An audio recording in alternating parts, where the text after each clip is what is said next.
Construí ahumadores personalizados durante 15 años. Crié a 4 hijos y pensaba que tenía un matrimonio perfecto. Luego llevé a mi esposa a la fiesta de Navidad de su empresa y la vi desaparecer con un desconocido. Cuando volvió al amanecer con la chaqueta de él puesta, supe que nuestra vida había terminado. Pero lo que descubrió al día siguiente, cuando su llave ya no encajaba en nuestra puerta, fue solo el principio. Cuando todo acabó, ella había perdido todo lo que creía que merecía, y descubrió lo que pasa cuando traicionas a un hombre que sabe lo que significa la lealtad. Me llamo Dalton Pruitt. Tengo 47 años, y desde hace 15 fabrico ahumadores y parrillas a medida en mi taller, detrás de nuestra casa en Tennessee.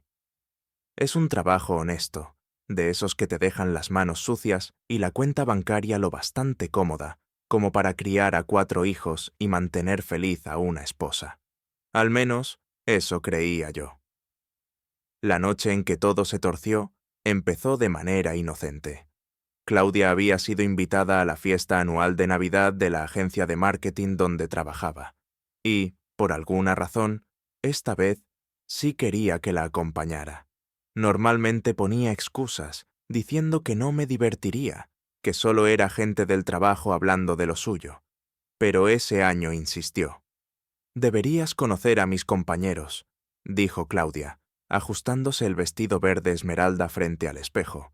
«Sobre todo al nuevo director de cuentas. Tiene ideas interesantes sobre cómo expandirse en el mercado de estilo de vida al aire libre». Debería haber prestado más atención a cómo le cambiaba la voz cuando lo mencionaba. Debería haberme fijado en que compró un vestido nuevo sin decirme nada, o en que pasaba una hora extra arreglándose. Pero yo tenía la cabeza en otra parte, en un pedido de ahumadores personalizados que me había hecho una cadena de barbacoas de Nashville, no en descifrar el entusiasmo repentino de mi mujer. La fiesta se celebraba en el Hermitage Hotel, en pleno centro. Mármol en el suelo, lámparas de cristal. Yo me sentía fuera de lugar en mi mejor traje, viendo a Claudia deslizarse entre conversaciones como si hubiera nacido para eso.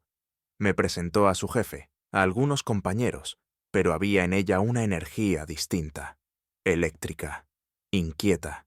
Entonces lo vi. Reed Hawthorne parecía sacado de un anuncio de colonia. Traje caro, peinado perfecto, esa sonrisa confiada que te hace preguntarte qué estará pensando de verdad. Cuando Claudia nos presentó, me estrechó la mano con la fuerza de alguien que nunca ha trabajado un día real en su vida. «Así que tú eres el famoso rey de la barbacoa», dijo Reed, con una voz suave como un buen whisky añejo. «Claudia habla todo el tiempo de tu trabajo». ¿En serio? Eso era noticia para mí. Claudia apenas mostraba interés en mi negocio, más allá de preguntar cuándo llegaba el próximo pago. Los observé durante el cóctel. Nada evidente, nada que pudiera señalar con el dedo. Solo la manera en que ella se reía demasiado de sus bromas, cómo se inclinaba hacia él al escucharlo, cómo dejaba la mano un poco más de lo normal sobre su brazo. Hacia las 9 fui a buscarla para sugerirle volver a casa. Los gemelos tenían entrenamiento de fútbol temprano, y Caleb me había estado mandando mensajes sobre sus ensayos de admisión a la universidad. Pero al mirar alrededor del salón, Claudia había desaparecido. Revisé los baños, el bar, incluso salí un momento por si necesitaba aire. Nada. Entonces vi la silla vacía de Reed en su mesa, con su chaqueta colgada en el respaldo como si se hubiera marchado deprisa. Se me apretó el pecho. Hice otra búsqueda, más metódica. La encargada del guardarropa dijo que no había visto a mi mujer. El aparcacoches confirmó que Reed Hawthorne se había ido 20 minutos antes, en su coche, con una mujer que coincidía con la descripción de Claudia. Llevé a mi esposa a una fiesta, y se fue con otro hombre. Conduje a casa en silencio, las manos en el volante tan fuerte que se me pusieron blancos los nudillos. Cada semáforo me daba tiempo para pensar, para repasar la noche, para juntar todas las señales que había sido demasiado ciego o confiado para ver. Esa noche no dormí. No pude. Me quedé en mi taller, rodeado de ahumadores a medio terminar, y del olor del metal frío, intentando entender lo que había visto. Cada parte racional de mi cerebro trataba de buscar excusas. Tal vez habían ido a hablar de negocios. Tal vez ella se había mareado y él la llevó a casa. Tal vez yo estaba paranoico, pero mis tripas sabían la verdad. Alrededor de las 4 de la madrugada, oí un coche entrar en el camino de entrada. Miré desde la ventana del taller mientras los faros cruzaban el jardín y se apagaban. Minutos después, escuché la puerta de la casa cerrarse con cuidado. Claudia intentaba colarse como una adolescente que rompe el toque de queda. Le di una hora para que se acomodara y después entré. Estaba en la cocina, preparando café como si nada hubiera pasado. Llevaba todavía el vestido verde, pero algo era distinto. El pelo revuelto, el maquillaje corrido, y encima de los hombros una chaqueta de hombre que jamás había visto. ¿Dónde has estado?, pregunté, manteniendo la voz serena. Claudia ni siquiera levantó la vista de la cafetera. Reed me ofreció enseñarme ejemplos de campañas anteriores, dijo con un tono tan casual como un domingo por la mañana. Fuimos a su oficina a ver algunos materiales. ¿Hasta las 4 de la mañana? Entonces me miró, y vi en sus ojos algo que jamás había visto antes. No era culpa, no era vergüenza, era cálculo. Se nos pasó la hora, dijo Claudia. Ya sabes cómo es cuando te apasiona un proyecto. Estábamos hablando de posibles oportunidades para tu negocio. De hecho, Reed cree que hay un gran potencial en el mercado de cocina al aire libre. Pero la chaqueta suelta en sus hombros contaba otra historia, igual que la forma en que no podía sostenerme la mirada al pronunciar su nombre. ¿De quién es esa chaqueta?, pregunté. Ella bajó la vista, como si hubiera olvidado que la llevaba puesta. Esto, de Reed. Hacía frío en su oficina y me la prestó. ¿Y se te olvidó devolvérsela? Claudia se encogió de hombros y, por fin, se giró completamente hacia mí.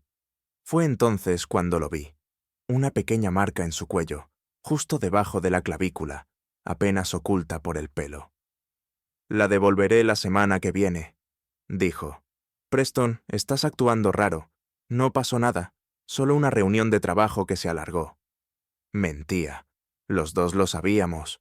Pero verla allí, erguida, con la chaqueta de otro hombre sobre los hombros y esperando que yo me tragara su historia como si nada, me hizo darme cuenta de que algo había cambiado entre nosotros.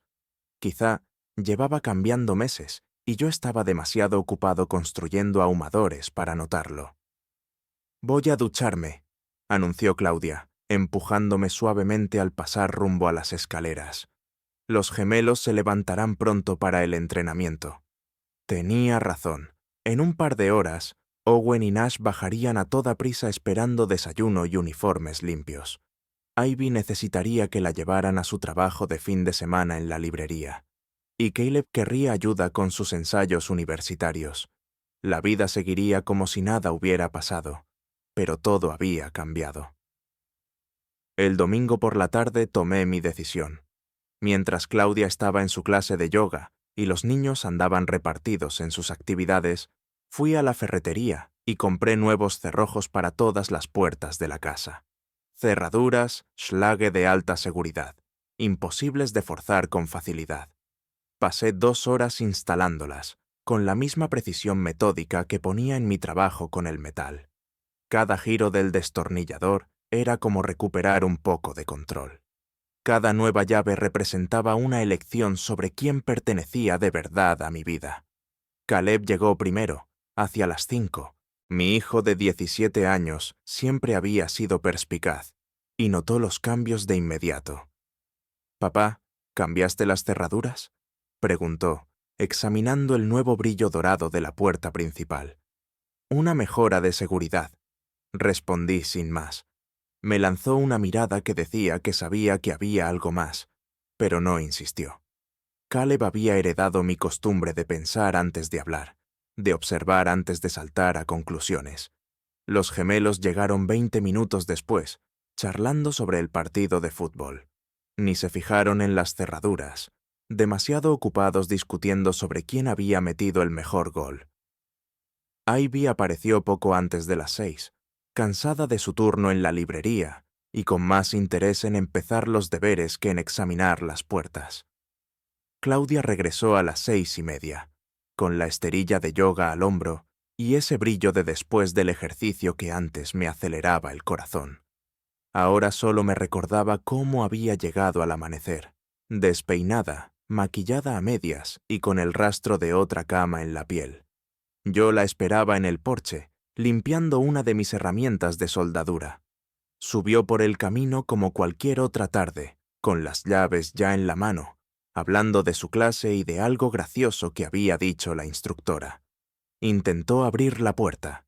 La llave no entraba. Probó de nuevo, moviéndola, convencida de que había cogido la equivocada del llavero.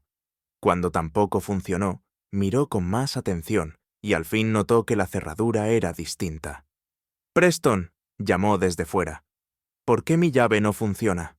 Dejé la herramienta y me acerqué a abrir con calma. Allí estaba, en el umbral, con la llave aún en la mano y esa expresión de confusión que seguramente había practicado frente al espejo.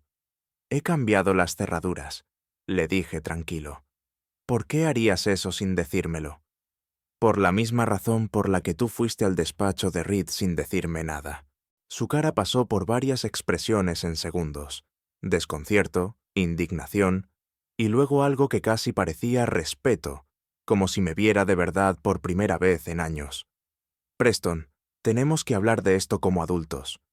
«Sí, pero primero tienes que decidir dónde quieres tener esa conversación, porque ahora mismo ya no vives aquí». Al día siguiente descubrió que su llave ya no abría la puerta por la que había entrado durante 16 años. Claudia se quedó en el porche un buen minuto, mirándome como si me hubiera vuelto loco. Detrás de ella, alcancé a ver a la señora Thompson, la vecina, fingiendo regar las plantas mientras escuchaba todo con disimulo. «No puedes hablar en serio», dijo al fin Claudia. «Esta también es mi casa. Aquí viven nuestros hijos. Los hijos que abandonaste anoche para ir a jugar a casita con tu nuevo novio». Me aparté un poco, pero no lo suficiente para dejarla entrar. Están dentro haciendo los deberes y preguntándose por qué su madre actúa tan extraño últimamente. Te dije que era por trabajo.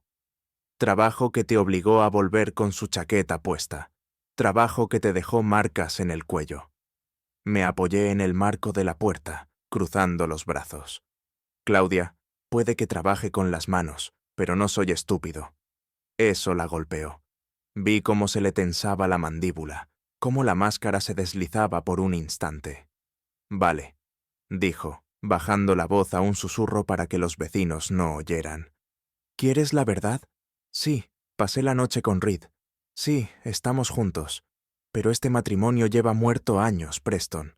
Hemos sido compañeros de piso, no marido y mujer». Ya no había fingimientos, ni mentiras elaboradas. Solo frialdad, brutal y directa, como si hablara del tiempo.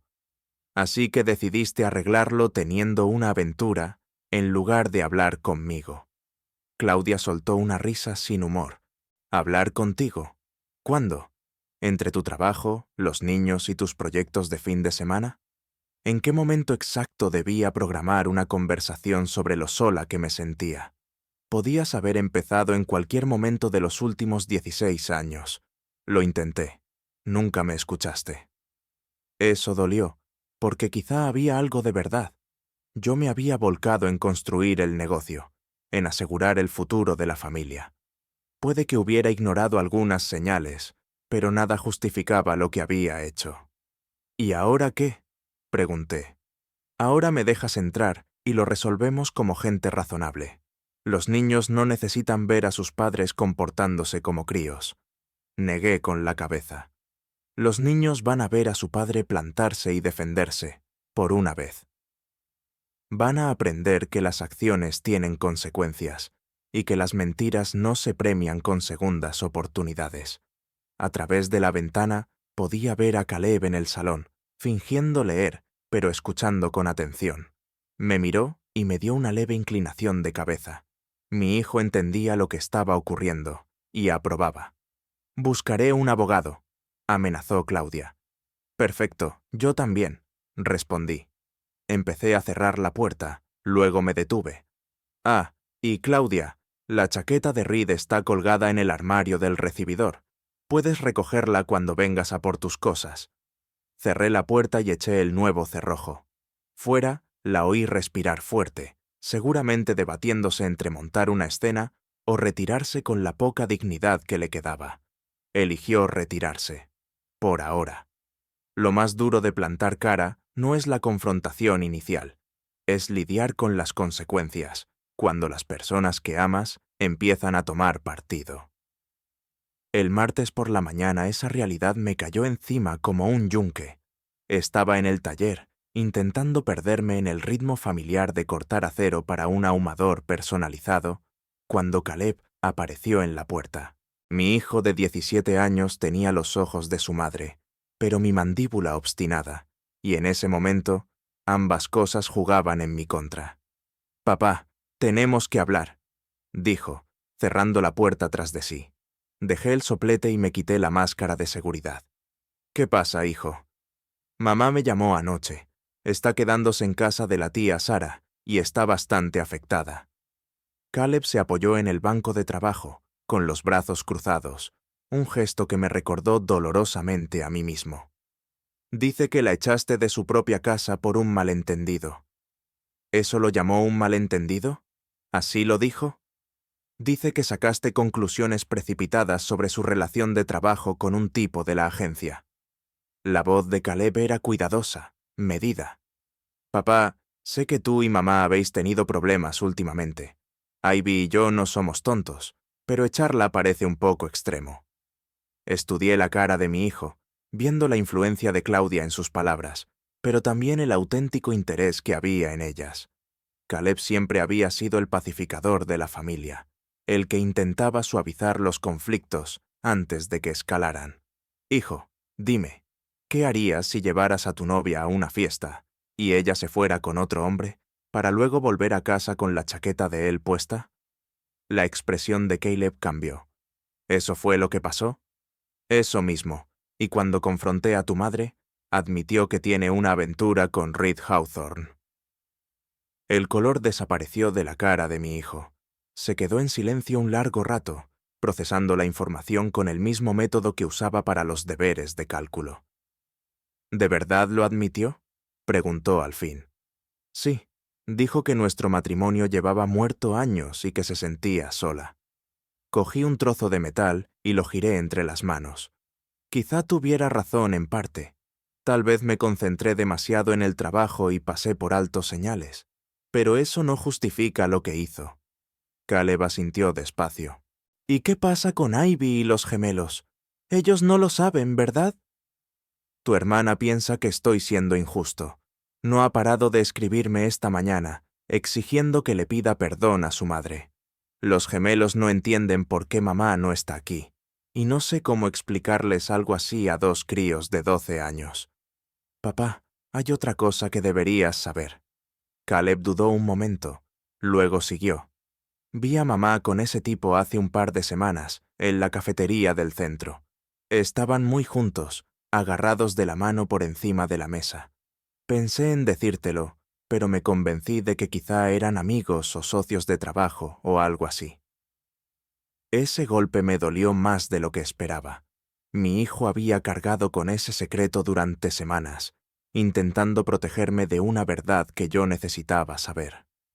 «Siento no haberte dicho nada antes», continuó Caleb. «Sigo pensando que, quizá, si hubiera hablado, podrías haberla enfrentado antes de llegar a este punto. Esto no es culpa tuya, hijo, ni de lejos». Le puse una mano en el hombro. «Intentabas proteger a tu familia. Eso es lo que hacen los hombres de verdad». 3 días después de que Claudia se marchara, un mensajero trajo un sobre que me heló la sangre. Dentro había una carta de Patterson, Williams & Associates, exigiendo mediación inmediata sobre la división de bienes matrimoniales y manutención conyugal provisional, a la espera del divorcio formal. Claudia no perdía el tiempo. Quería la mitad de todo lo que yo había construido, incluido el taller y el negocio de ahumadores personalizados al que había dedicado 15 años. Pero lo que más me revolvía el estómago era que alegara que merecía apoyo económico continuo, porque había sacrificado su carrera profesional para respaldar mis esfuerzos como emprendedor. Eso sí que era el colmo. Claudia había trabajado a tiempo parcial en la agencia de marketing un total de 18 meses en los últimos 6 años, dedicando más horas a planear viajes con amigas que a diseñar campañas. Mientras tanto, yo había trabajado 60 horas semanales para mantener a flote a la familia. Llamé a mi abogado, Jim Ellis, un exmarín directo al hablar, que se había encargado de los trámites cuando registré mi empresa. Jim escuchó toda la historia sin interrumpirme, y después me dio la valoración franca que necesitaba oír. Preston, el adulterio ya no tiene el peso que solía tener en los tribunales de divorcio de Tennessee, pero tampoco es irrelevante, me dijo por teléfono. El hecho de que ella haya admitido la aventura juega a nuestro favor. El gran problema será la tasación del negocio y la casa. Ella no puso un céntimo en la entrada de la casa y jamás se involucró en las operaciones del negocio. Eso no importa. 24 años de matrimonio crean ciertas presunciones sobre la propiedad conyugal, pero podemos pelearlo, sobre todo si demostramos que llevaba tiempo planeando este divorcio y ocultando bienes o ingresos. Eso captó toda mi atención. ¿Cómo que ocultando bienes? Voy a recomendar que contratemos a un perito contable para revisar las finanzas familiares de los últimos 2 años. Si Claudia ha estado moviendo dinero o haciendo compras grandes sin justificación, necesitamos saberlo.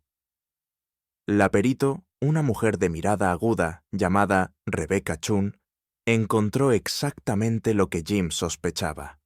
Durante los últimos 8 meses, Claudia había estado transfiriendo pequeñas cantidades de nuestra cuenta conjunta de ahorros a una cuenta personal cuya existencia yo desconocía. Nada enorme, pero en total sumaban casi $12,000. Más grave aún fueron los movimientos de tarjeta, ropa de diseñador, cenas caras en restaurantes, donde yo jamás había puesto un pie, incluso un fin de semana en Asheville que ella había dicho que era un retiro de empresa. Los recibos contaban otra historia: cenas románticas para 2, tratamientos de spa en pareja, un hotel boutique famoso por su ambiente íntimo. Ha estado financiando su aventura con bienes conyugales, explicó Rebecca en nuestra reunión. Estos gastos muestran un patrón claro de engaño y de mala conducta financiera. Pero la verdadera bomba vino de Caleb. Mi hijo había estado investigando por su cuenta, usando sus habilidades con el ordenador para hurgar en redes sociales y registros públicos. «Papá, tienes que ver esto», dijo, mostrándome la pantalla de su portátil. Reed Hawthorne no era simplemente un ejecutivo de marketing. Se había casado 2 veces antes, y en ambos divorcios sus exesposas lo acusaron de adulterio en las declaraciones judiciales. El patrón era evidente. Reed no era solo un infiel, era un depredador que apuntaba a mujeres casadas, probablemente disfrutando de destruir familias. Y Claudia había caído de lleno en su trampa, arrastrando con ella 24 años de matrimonio. La vista de custodia se programó para un jueves por la mañana, a finales de enero. Llevaba semanas temiéndola, sabiendo que el abogado de Claudia intentaría pintarme como un marido inestable y controlador que había dejado a su esposa en la calle. Lo que no esperaba era la bomba nuclear que había decidido lanzar. «Señor Pruitt», comenzó el juez Harrison, hojeando los papeles sobre su escritorio, «aquí tengo acusaciones muy serias. El abogado de su esposa afirma que usted ha mostrado conductas amenazantes y que ella teme por su seguridad y por la de sus hijos». Mi abogado, Jim Ellis, me lanzó una mirada de advertencia antes de levantarse. «Señoría, estas acusaciones son completamente falsas. Mi cliente no tiene historial de violencia ni de comportamiento amenazante. De hecho, tenemos pruebas de que la señora Pruitt ha estado engañando sistemáticamente a su marido y malgastando fondos conyugales para financiar una aventura extramatrimonial. La abogada de Claudia, una mujer impecablemente vestida llamada Victoria Walsh, se levantó de inmediato.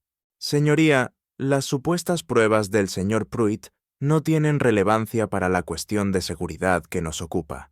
Mi clienta ha documentado múltiples episodios del comportamiento cada vez más errático y controlador de su esposo, incluyendo cambiar las cerraduras de la casa familiar sin aviso y negarle el acceso a sus pertenencias personales. Observé a Claudia sentada en la mesa contraria, con un traje gris conservador que probablemente costaba más que la hipoteca mensual de la mayoría. Había perfeccionado la imagen de esposa asustada y vulnerable. Pañuelos listos, ojos bajos que de vez en cuando se alzaban hacia el juez para lograr el máximo efecto. Señor Ellis, continuó el juez Harrison, ¿qué pruebas tiene sobre esas supuestas irregularidades financieras? Jim se levantó y entregó una carpeta gruesa al secretario judicial. Señoría, nuestra perito ha documentado un patrón de conducta financiera engañosa durante 8 meses. La señora Pruitt transfirió en secreto más de $12,000 de cuentas conyugales conjuntas a una personal, y además usó esas sumas, junto con tarjetas de crédito compartidas, para financiar escapadas románticas y regalos caros para su amante, Reed Hawthorne. Objeción, señoría, interrumpió Walsh. El señor Pruitt está tergiversando gastos legítimos de empresa. ¿Legítimos gastos de empresa? La voz de Jim tenía el tono incrédulo de un hombre que había visto demasiados cónyuges mentirosos en 20 años de carrera. Señoría, estos gastos incluyen tratamientos de spa en pareja, cenas románticas en locales conocidos por su ambiente íntimo y una escapada de fin de semana a un hotel boutique especializado en retiros románticos. A menos que la agencia de marketing de la señora Pruitt haya adoptado estrategias muy poco convencionales de entretenimiento para clientes, estos son claramente gastos personales vinculados a su aventura. El juez Harrison examinó los documentos durante varios minutos mientras la sala permanecía en silencio. Finalmente, levantó la vista hacia Claudia. Señora Pruitt, ¿mantuvo usted una relación extramatrimonial con el señor Reed Hawthorne? La máscara de Claudia se resquebrajó un instante. Miró a su abogada, que le dio un leve asentimiento casi imperceptible.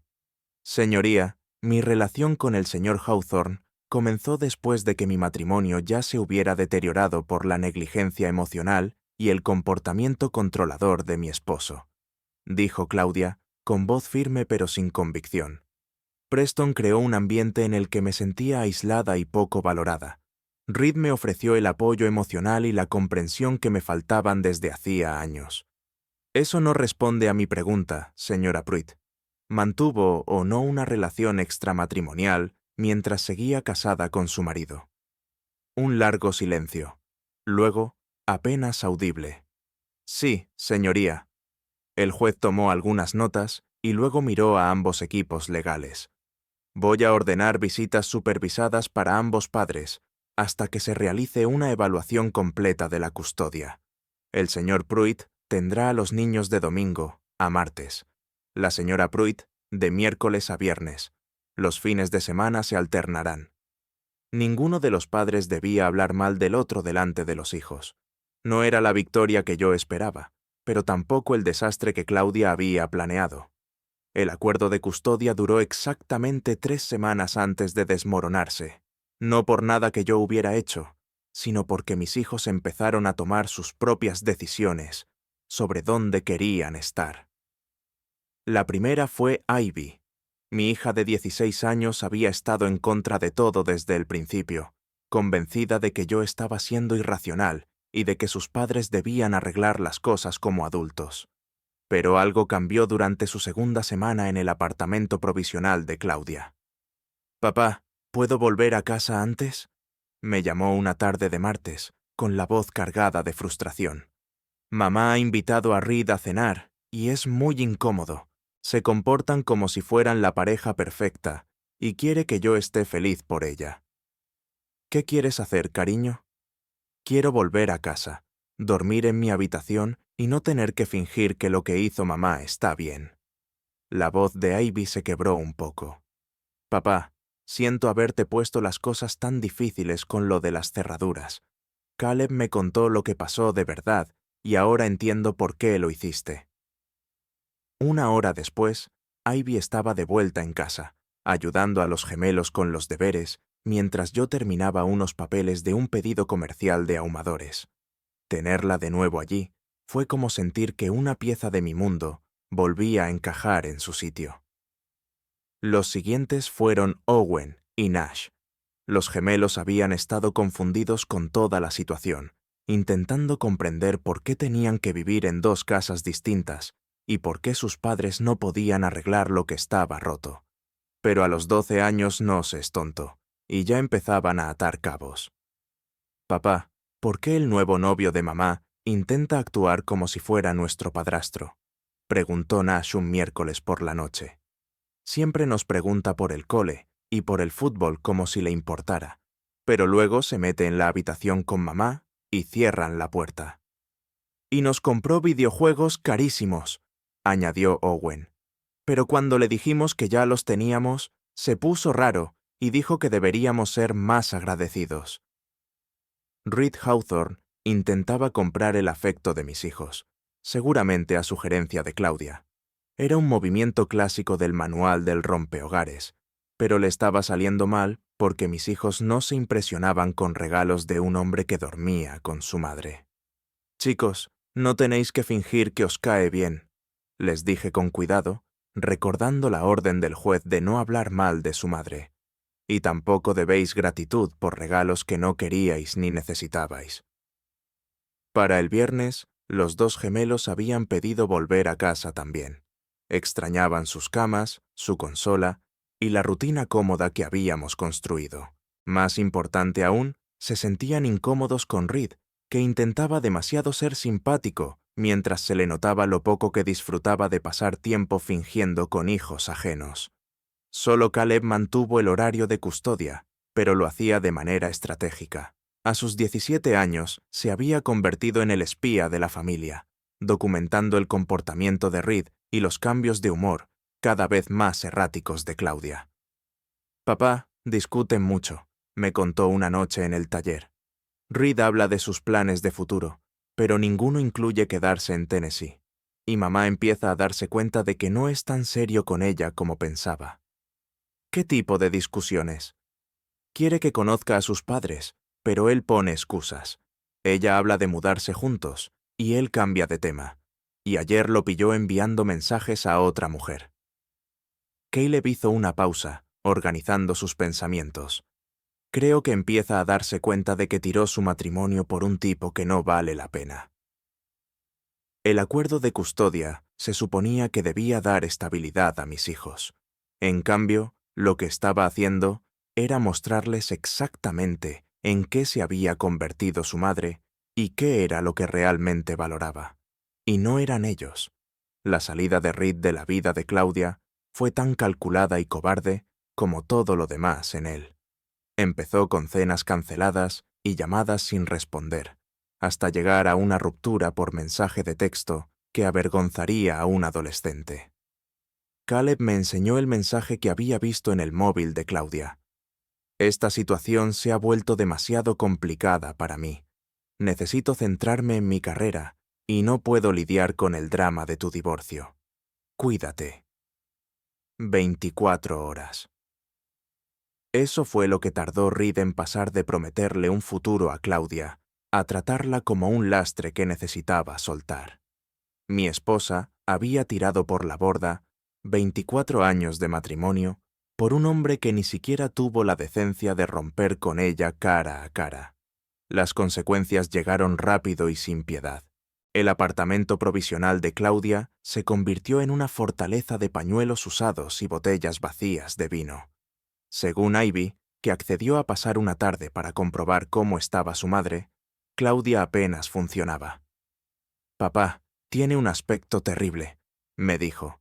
«No para de repetir que cometió el mayor error de su vida, que no entiende cómo todo se vino abajo tan rápido». Pero yo ya había terminado de ser el salvavidas de Claudia.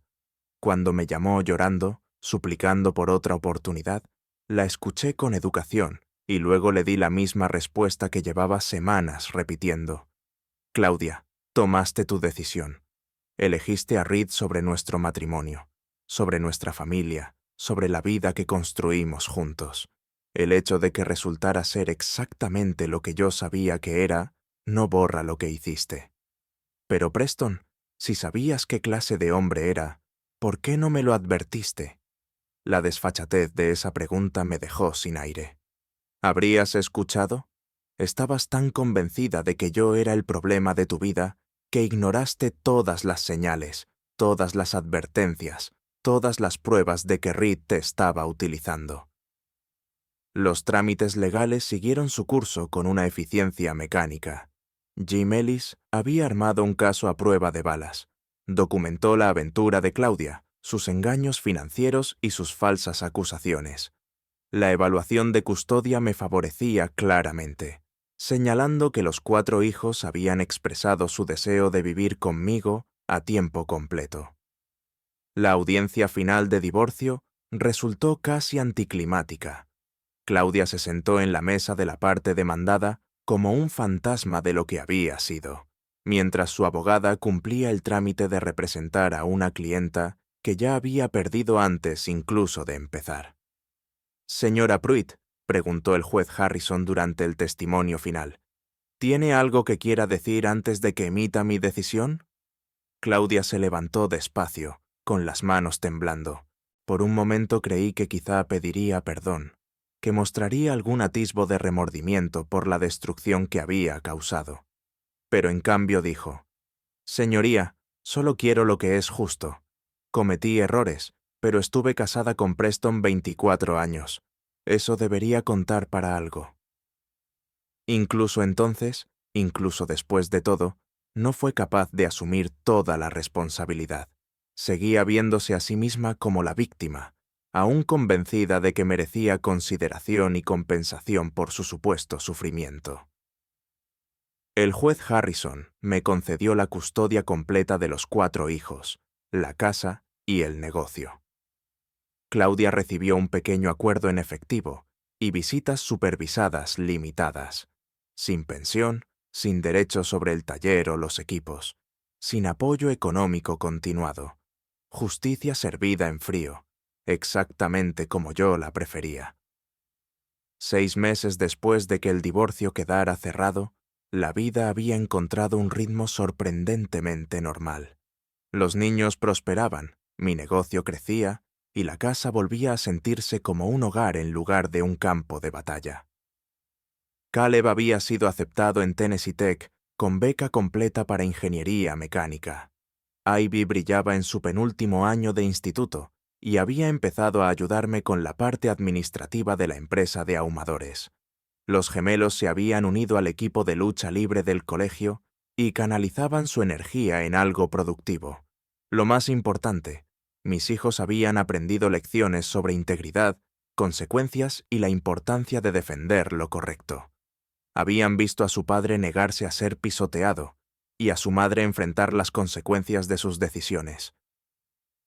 Claudia se había mudado a Nashville, donde consiguió trabajo en una agencia más pequeña, ganando apenas una fracción de lo que antes cobraba.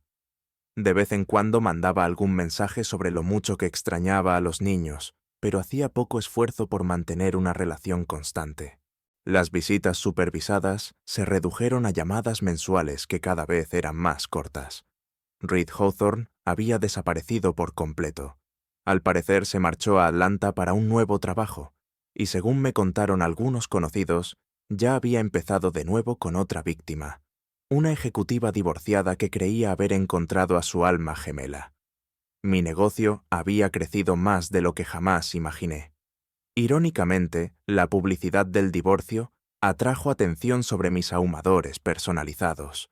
Varios restaurantes y cadenas de barbacoas hicieron pedidos grandes y contraté a 2 empleados a tiempo parcial para la producción. «Papá, te noto distinto», observó Ivy una tarde mientras revisábamos facturas en el taller. «¿Más feliz, quizás? ¿Más tranquilo?» Tenía razón. Por primera vez en años sentía que vivía mi propia vida en lugar de gestionar el caos emocional de otra persona. Me levantaba cada mañana sabiendo que podía confiar en la gente que tenía en casa, con mis prioridades alineadas con mis actos. A veces perder a la persona equivocada te pone todo lo demás en perspectiva, le respondí. La reforma de la casa estaba casi lista. Había remodelado el dormitorio principal, actualizado la cocina y añadido un porche cubierto donde pasábamos las noches charlando sobre el día. Cada cambio borraba otro rastro de la mujer que había intentado destrozar nuestra familia. La doctora Vera Blackwood, que resultó ser una verdadera amiga y no solo una facilitadora de Claudia, me ayudó a comprender la psicología detrás de todo aquello. Claudia no solo había engañado, había reescrito nuestra historia de matrimonio para justificar sus actos.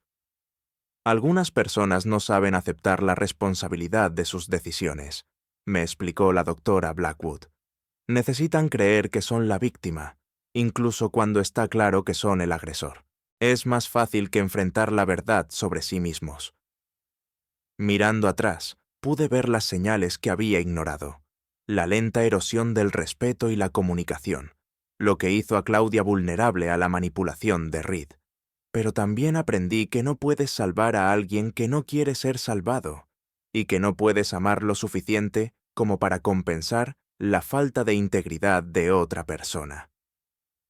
Mis hijos tenían la información de contacto de su madre. Si querían una relación con ella, era su elección cuando fueran adultos, pero también habían aprendido que la familia no se define solo por la sangre, sino por la gente que aparece, cumple sus promesas y pone las necesidades de los suyos por encima de sus propios deseos. Esa tarde, al cerrar el taller y caminar hacia la casa, escuché las risas que escapaban por las ventanas. Mis hijos estaban allí, seguros y tranquilos, sabiendo que su padre siempre lucharía por ellos.